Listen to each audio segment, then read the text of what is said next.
तर हा जी तोडक कारवाईत आलेली आहे याच्याबाबत काय सांगण्यात कळवण्यात आलं होतं का अचानक ही तोडक कारवाई करण्यात काय नेमकं प्रकरण आहे? मुंबई महानगरपालिका आणि विशेष करून बोरिवलीच्या इतिहासात हे कदाच पहिल्यांदा घडत असेल.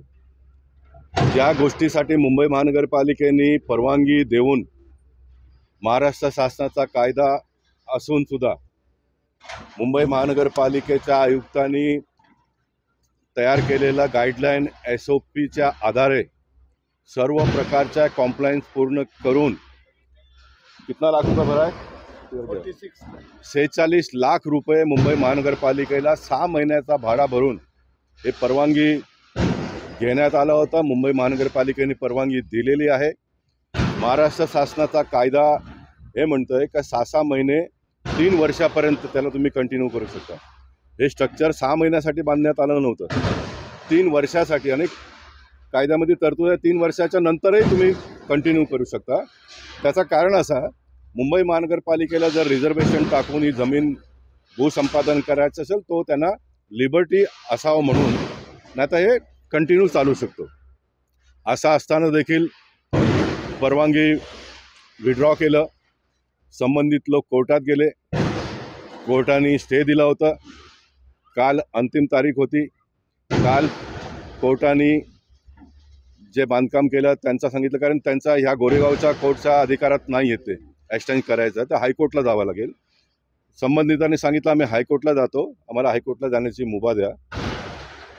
कोर्टात आता ते भाषा मी इथे वापरणार नाही काय बोलले झालं करून, कारण आपण सर्व काही गोष्टीचा आदर करावा लागेल. पण कोर्टात आज सकाळी ते मूव्ह झाले.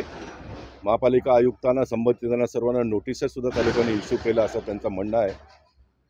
आणि ते कोर्टात सुनावणी होण्याच्या अगोदरच सकाळीच तोडकाम सुरू केलं. हे पूर्णपणे चुकीचं आहे. आणि म्हणून मी माझ्या राजकीय जीवनातला सर्वात मोठा आता निर्णय फेस लाईव्ह करून इथे आलो आहे. मी भारतीय जनता पक्षाच्या सर्व गतिविधीपासून थोड्या काळासाठी दूर होतो आहे.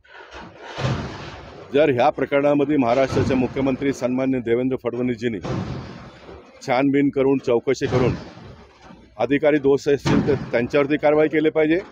मी पहिल्यांदा ह्या प्रकरणात उतरतो आहे. आज पहिल्यांदा मी आता ह्यासाठी उतरतो आहे कारण मी उतरल्यानंतर लोकशाही संपून जाईल.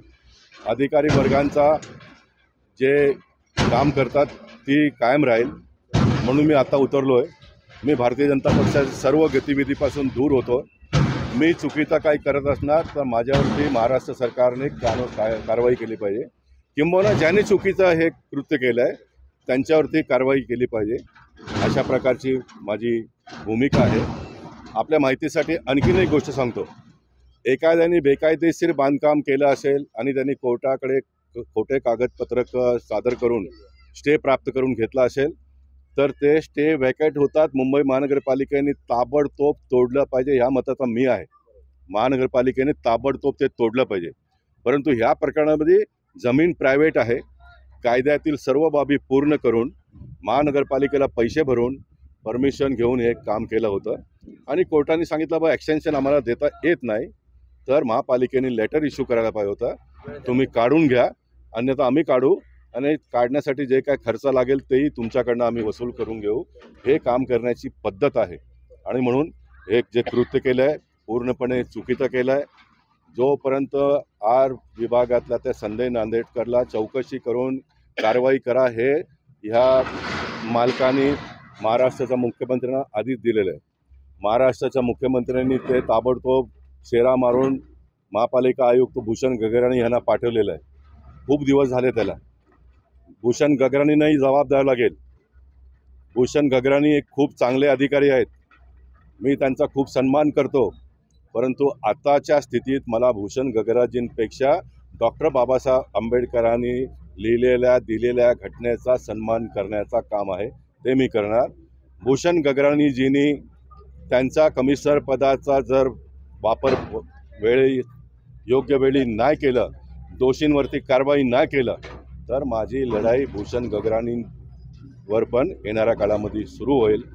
काय चाललं आहे मुंबई महानगरपालिकेमध्ये सर्व गोष्टीचा उहापोह मी करणार. इलिगल व्हिडिओचे आरोप केले जात आहेत की हा घर बांधलं म्हणून सर्व लोकांना नोटीस दिलंय. तुम्ही काय करता? काय देशामध्ये जगण्याचा अधिकार नाही आहे? मी म्हणेन माझ्या बापाची जमीन नाही आहे, माझ्या बापाच्या जमिनीवर घर बनवण्याचा पूर्ण अधिकार मला आहे. It is my fundamental right. लोकशाहीने दिलेला अधिकार आहे. मी तिथे घर बांधू शकतो. महानगरपालिकेने टॅक्स घ्यावा माझ्याकडनं. आणि आपण सर्वांच्या मीडियाच्या माहितीसाठी शहरी भाग सोडून महाराष्ट्र सरकारने अशा व्यवस्था केलेली आहे. तुम्ही तुमच्या शेतात घर बनवा, 500 फूटचं 1000 फूटचं जे काय बांधायचं बांधा. तुम्ही ग्रामपंचायत नगरपंचायत जे आहे त्यांना माहिती द्या. अशा प्रकारची व्यवस्था आहे. आणि शहरी भागामध्ये तुम्ही पैसे देऊन सरकारने केलेल्या कायद्याच्या विरोधात जर महानगरपालिका अधिकारी जात असतील तर त्या महानगरपालिकेच्या अधिकाऱ्यांना मी खूप मोठा धडा येणाऱ्या काळात शिकवणार. मी आणखीन एक गोष्ट सांगतो. मी फेसलावर बोलून आलो. मी माझा ऑफिस स्वतः हाताने उद्या 2-4 दिवसात तोडणार आहे. कारण हे लोक माझ्यावरती प्रेशर आणण्यासाठी माझ्याकडे 1962चा पुरावा मागणार, माझ्याकडे नाही आहे. म्हणून माझी लढाई दाबण्यासाठी जर हे लोक प्रयत्न करत असतील तर मी त्यांना तो चान्स देणार नाही, संधी देणार नाही. माझा स्वतःचा 33 वर्ष चाललेला ऑफिस झोपडीचा स्वरूप आहे त्याला. ते तुम्ही एकदा शूट करा.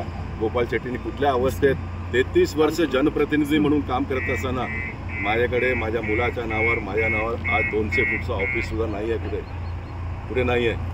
तर मी ही लढाई जोरात लढणार आहे. पाठिंबा दिला तर तुमचा पाठिंबा